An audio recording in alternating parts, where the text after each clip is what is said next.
Welcome to Gospel Truth with Andrew Wommack, a teaching ministry that focuses on God's unconditional love and grace. And now, here's Andrew. Welcome to our Friday's broadcast of the Gospel Truth. Today is the end of my fourth week teaching about God's will. For 3.5 weeks, I taught about how to find God's will, and then I've been talking about how to follow God's will. There's 5 teachings in this teaching on how to follow God's will, and this is the first teaching. Today is going to be my last day to talk about following the desires of your heart.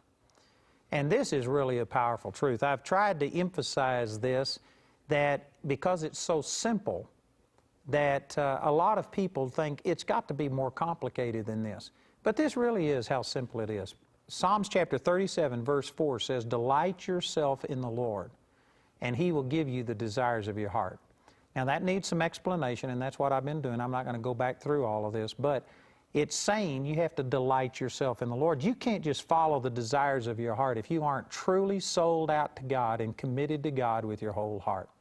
But when you do make yourself a living sacrifice and you seek God first, and you are honestly, sincerely saying, "God, I put you first. I want your will above everything else." And if you mean that with all of your heart, then a supernatural thing happens. That when you delight yourself in the Lord, He changes your heart. His desires get put into your heart, and you lose these selfish desires. And you start desiring the things of God. And if, and again, this is a huge if, you have delighted yourself in the Lord, then, and only then, can you follow the desires of your heart, because those desires will be God-given, God-breathed. And really, when you stop and think about it, this sounds so simple. The only thing that's complicated, or the only thing that's hard, is it takes a while for you to cross that barrier to where you are more God-centered than you are self-centered. It takes a while for you to get off the throne of your life and to give God that place. But when you do it, and you know, I could spend an hour on this. I'm just going to say this. You need to pray about this and maybe let God expand it and increase the significance of this. I hadn't got time to do it, or I'm not going to take the time to do it. But when you become a living sacrifice, when you cross that barrier to where God is in control and not you is in control, that doesn't happen accidentally. It doesn't happen without notice. What I'm saying is, you can't do that without knowing that you've done it. It's a traumatic experience. It is not normal for you to yield the control of your life to a God that you can't see, taste, hear, smell, or feel. It takes faith, and it is just outside of the norm. And I can promise you that if you are living a life that is wholly committed to God, you know it. Now, that doesn't mean that you're doing it perfectly. None of us do it perfectly. But I can go back again to my personal testimony, and when God touched my life and when I made this commitment, March the 23rd, 1968, I gave everything there was to God. Now, that didn't mean that I did it perfectly, but I did it as much as I possibly could. If you would have come to me and says, "Did you hold anything out?" Nothing. I turned myself inside out. And it was a traumatic experience. It was a dramatic experience. And I guarantee you, I knew something had happened, and I knew God was now on the throne of my life, and I knew that God was in control. And I just can't imagine a person doing this without absolutely having some kind of a miraculous, life-changing encounter. So I say all of that to say that if you can't point to something and say, "You know what, I have truly made a commitment to God with my whole heart." Again, that doesn't rule out the fact that you're going to fail. We all have, we live in a sinful body, in a sinful world, and there are going to be mistakes. I'm not saying that you are perfect and that you never make another mistake, but I am saying that you know when you have given God the control of your life. And once you do that, then God starts changing your desires. And you can literally go with the desires of your heart. And I know to some people that's scary because you aren't absolutely convinced that God is in control, and you're aware that many of your desires are just totally out in left field. They violate the Word directly. And, you know, by me teaching on this, I'm running the potential or the risk of someone who just says, oh, yeah, I believe I'm delighting myself in God. And so Andrew said, Psalms chapter 37:4 says, He'll give you the desires of your heart, so I'm just going to do this because it's what I've always wanted to do. If you aren't truly committed to God, that's a recipe for disaster.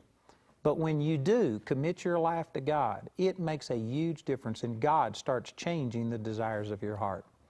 I've given you examples about how God led me out of school because of this. I lost the desire to go through a secular education, and all of a sudden I just knew. I mean, I wanted to be so committed to God. I didn't know exactly how He was going to use me, but I knew I wasn't just going to be teaching school or doing something normal, natural like I expected, and I knew that going through that university training was not a part of my life.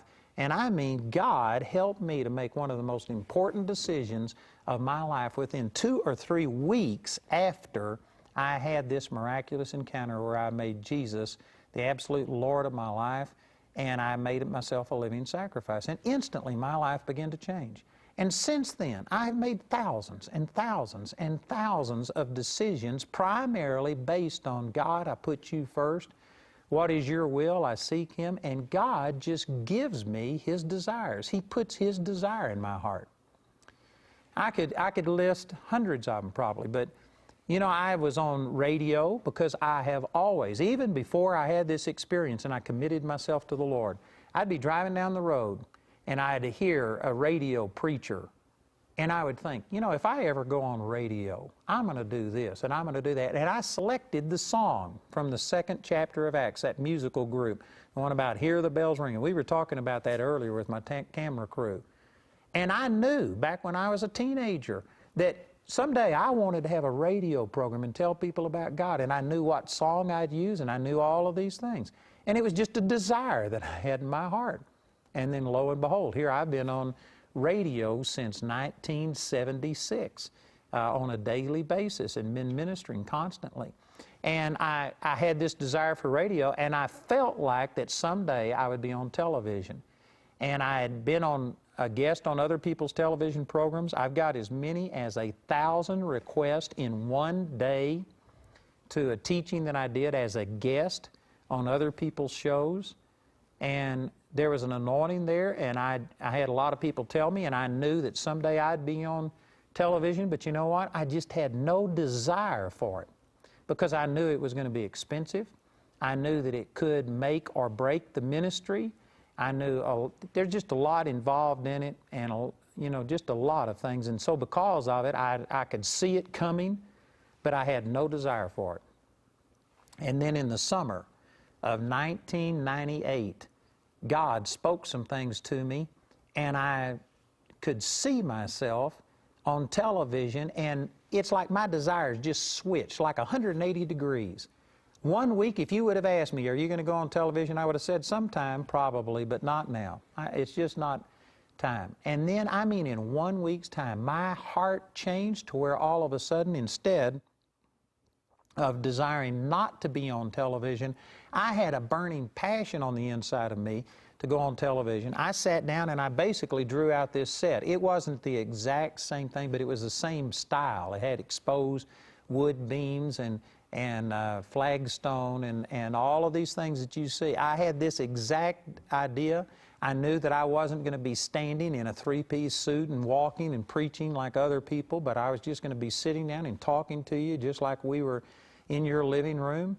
And I was talking, and I knew all of these things, and I mean within, just like that, my desires changed. And following those desires, I started on television January the 3rd, 2000, and did you know that that's when our whole ministry really started? Matter of fact, just a few months prior to that, the Lord spoke to me in a dream and told me, He says, you are just now beginning to fulfill my will for your life. Everything prior to that, 31 years of ministry was preparation for what's happened in the last 10 years being on television. And truthfully, our ministry has increased 20 or 30-fold since we've started on television. And you know how all that came to pass? I never heard an audible voice. I didn't get a prophecy. God changed the desires of my heart. And something that I never desired, all of a sudden I desired. And it was such a dramatic about-face, such a radical and quick turn, that I prayed about it for about a week and made sure. But the more I sought the Lord, the stronger the desire to be on television got. And I pursued it, and it all came to pass. The same thing happened with our Bible college. You know, I never desired a Bible college. Matter of fact, I even told people I did not ever want my name associated with the Bible college, because I had seen a lot of ministers who came through Bible college, and they got a big head, thinking that they were superior to other people because they knew something. And you know, the Scripture says in 1 Corinthians chapter 8, I believe it is, verse 1, that knowledge puffs up, but love edifies. And I saw a lot of people get puffed up with a degree and thinking that they were superior and go out, and they caused more problems. They didn't have the right heart. Their attitude stunk. And yet they had a degree, and they went out and they were the professionals, and I just didn't want to be associated with something like that. And so for years, people would say, you need to start a Bible college. And I said, no way. I'm never going to have my name associated with anything called a Bible college. But then in the summer of 1993, I was over in England, and I have always been committed to making disciples. I tried to do that through my radio, through my tapes, books, things like this, and I was trying to establish people in the Word, but I didn't think Bible college was the way to do it. And I was sitting in a meeting in England, and a man said, unless you are reproducing yourself in the lives of other people, you are ultimately a failure. And I knew that principle. I hadn't heard it in those words, but I knew that principle, and I was doing everything I could to try and get it across. And I said, God, how do I do it? And I had the thought come to me about a Bible school. And immediately I started resisting these thoughts about, nope, I don't think that's it, because I'd seen people come out of Bible school. But then the Lord spoke to me and showed me a unique way of doing it, where it's not just book knowledge. Certainly there's a lot of that and a lot of classroom instruction, but then He showed me how to impact people's lives on a personal level, how to have them, force them to go on missions trips in order to be able to graduate, and all of these practical things. And all of a sudden I saw it. I saw how we could have a different type of Bible college that didn't just impart knowledge, but it actually mentored people and made a difference. And did you know, I mean, in an hour's time, I turned from saying never a Bible college to all of a sudden, oh, I see it, and man, I wanted it, and I desired it. And you know, again, because there was room for me to misinterpret those feelings, I prayed about it for a week or two, and the more, see, here again is this principle that I've been talking about. Psalms 37:4, delight yourself in the Lord, and He will give you the desires of your heart. When something becomes a desire of mine, there is always the possibility that I am not really putting God first and that I'm doing something selfish.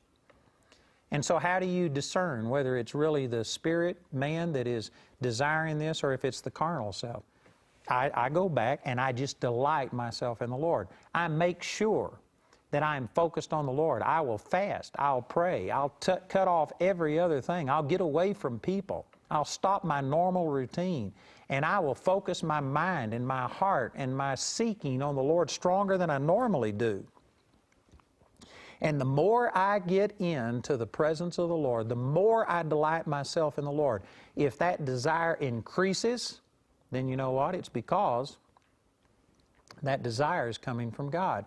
But if the more I get into the presence of God and the more I focus on God, if that desire diminishes or sometimes just evaporates, it's because I was carnal and I wasn't putting God first. So this is how I check these desires.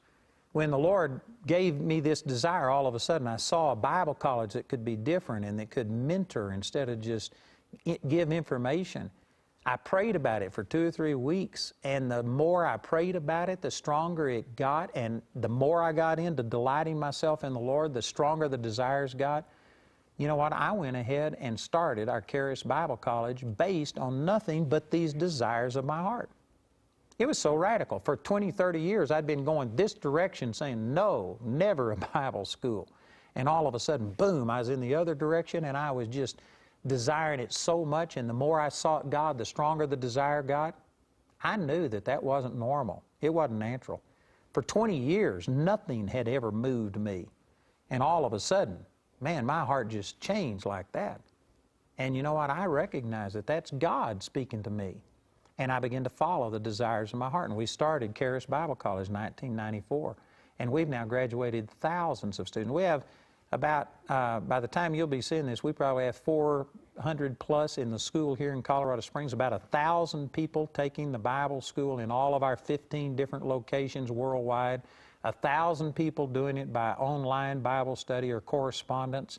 And so we've got a couple of thousand that we're impacting right now. Within a year or two, we will have 3,000, 4,000. And these people are going out and changing the world. And in hindsight, you know, Jamie and I, we sat down and looked at this Destiny Stories volume that we've played some of these here on our television. Jamie and I sat down in our home and watched this and saw the impact that the Bible school had had on these people, and then now they are impacting thousands of people. They have literally met with the president and first lady of some of these nations. In some nations, over 500,000 people are going through our discipleship evangelism materials on a monthly basis. And when we saw the impact of all of this, Jamie looked at me and she says, you know, if the Lord tarries, she says, I think that the Charis Bible College is going to be the biggest way that we had of impacting the world. And I agree 100%. And you know how all of that came to pass? I didn't hear an audible voice. I didn't get a prophecy. There wasn't any dramatic thing.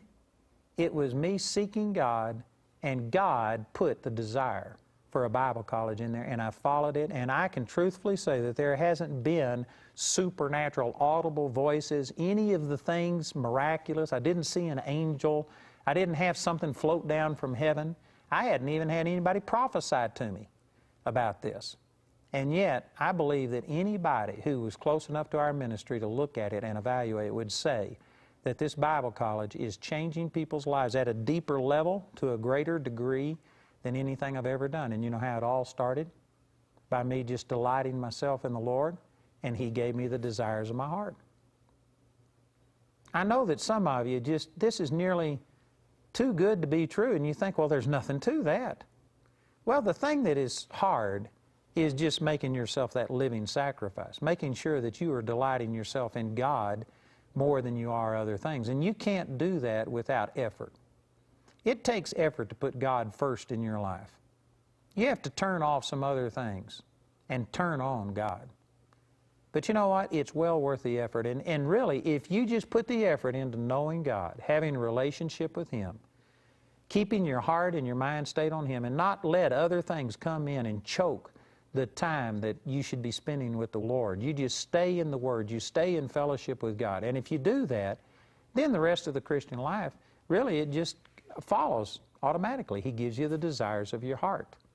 You know, I've mentioned this a couple of times, but now the Bible College has grown to such a degree that we're anticipating in the next few years we'll have 1,000 students right here in Colorado Springs, and our facility can't hold that many. So we're using the church next door, but 1,000 is the max with them, and I really believe that we're going to be up to 2,500 or more students at our home base.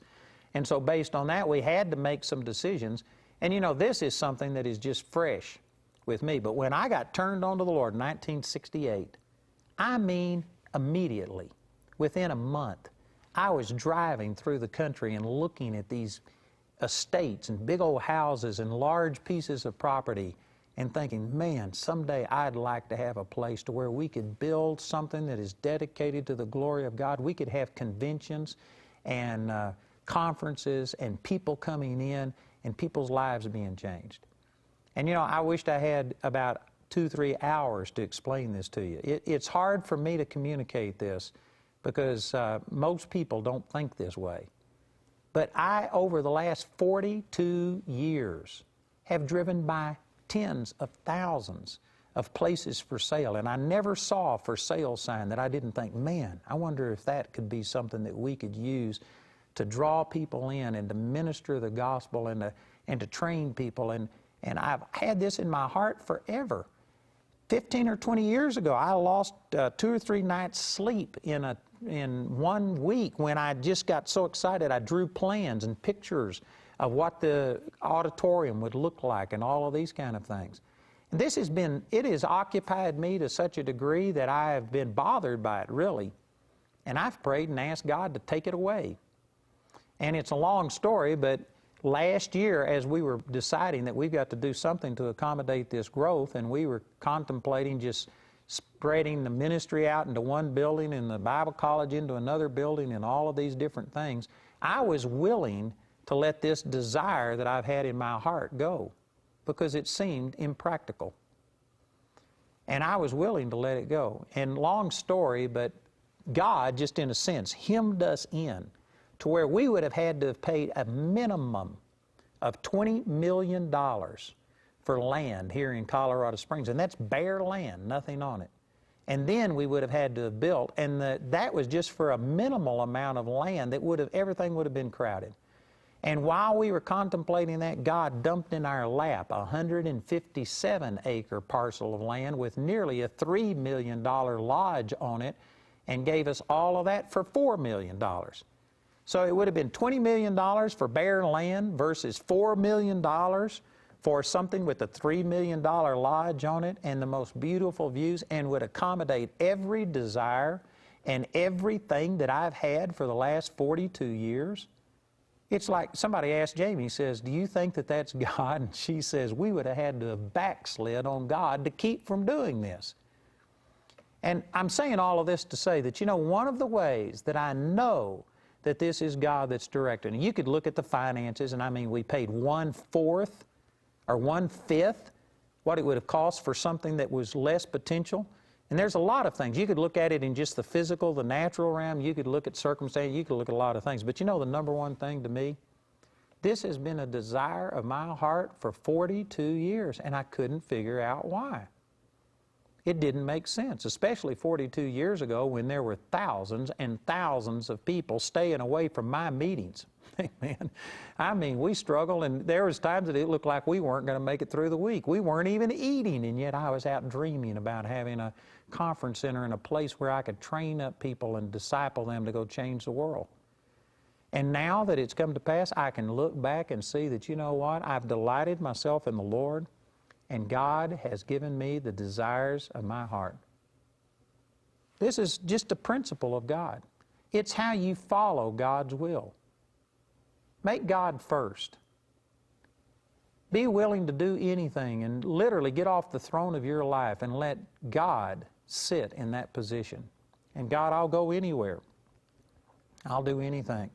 And it takes a period of time for that to become rooted and established and to be an actual commitment of your heart. But once that's done, you'll find out God will start changing the desires of your heart. He'll put His desires in your heart. And that will be one of the ways that God leads you. I have people come to me all the time saying, I just don't have any guidance from God. And I'll sit down and start saying, all right, if you don't have to think about money, family, if you didn't have to worry about anything, what is it that you want to do? And nearly every time they have a desire. They just aren't trusting that that's God leading them. I tell you, this could really help you. I believe that this is a tremendous truth. We're out of time today. And today is going to be my last day to teach on this first teaching in the 5-part set on how to follow God's will. The first teaching is entitled, Following the Desires of Your Heart. If you'll listen, our announcer is going to give you that information, and call or write today. Andrew's complete teaching titled, How to Follow God's Will, was recorded live at a recent Gospel Truth seminar. It's available on either CD or DVD for £16. This series is also available on DVD as seen on our daily TV program. You can receive it for £16 when you write or call. Or you can get today's teaching as part of the God's Will package, which includes 3 albums, How to Find God's Will, How to Follow God's Will, and How to Fulfill God's Will. As a bonus, the package includes the Destiny Stories DVD, highlighting 4 stories of people whose lives were transformed as they pursued God's will for their lives. The entire package has a catalog value of £48, but Andrew considers this teaching so important, he'd like to get it to as many people as possible. Therefore, he's offering it to you for a gift of just £40 or more. Remember to specify the CD or DVD package when you order. Let me emphasize once again that today is our last day to offer you the first teaching in this 5-part set. This first CD is entitled Following the Desires of Your Heart, and it'll cover what I've talked about the last few days. The entire album is entitled How to Follow God's Will, and there's 5 teachings in that. We will continue to offer this album until we go through all 5 teachings, but we offer the album for a donation of any amount. And even though we don't put a specific price on it, some people will not send anything or could not send anything. I found that sometimes the people that need the teaching the most are the least able to afford it. So my partners have enabled me to offer each teaching free of charge, one at a time. Today's the last day to offer the first teaching entitled Following the Desires of Your Heart. You can use your credit card to order resources by telephone. Our helpline number is 01922-473-300. When calling from outside the UK, you must dial your international calling code, then 44-1922-473-300. Helpline hours are from 7 a.m. to 4 p.m. Greenwich Mean Time. Or you can visit our website where you can order ministry materials 24 hours a day, 7 days a week at awme.net. To write us, use the address on your screen. We hope to hear from you today. We'd like to remind you that we're offering Andrew's latest book titled God Wants You Well for £8.50. Contact us today to get your copy. We'd like to point out Andrew's upcoming speaking schedule. Mark your calendars to come meet Andrew at one of these events and let the Word of God transform your life. He'll be in Colorado Springs for the Andrew Wommack Ministers Conference October 4th through the 8th, and in Buxton, Derbyshire in England for the Andrew Wommack Ministries of Europe Ministers Conference October 18th through the 20th. For more details on Andrew's next meeting in your area, call our helpline or visit our website at awme.net. There's much more than just classroom activity at Charis Bible College. Students participate in hands-on ministry, like working on the ministry helpline. I'm a first-year student at CBC, and I work in the phone center full-time. I'm a second-year student at CBC, and I work full-time in the phone ministry. 90% of the volunteers in the phone center are Charis Bible College students. Thank you for calling Andrew Wommack Ministries. 80% of the employees are CBC graduates. I'm a graduate of CBC last year in 2009, and I've been working in the phone center for 2 years. The ministry and the college are working hand in hand to deliver the gospel truth every day. We're changing lives and we're changing the world one life at a time.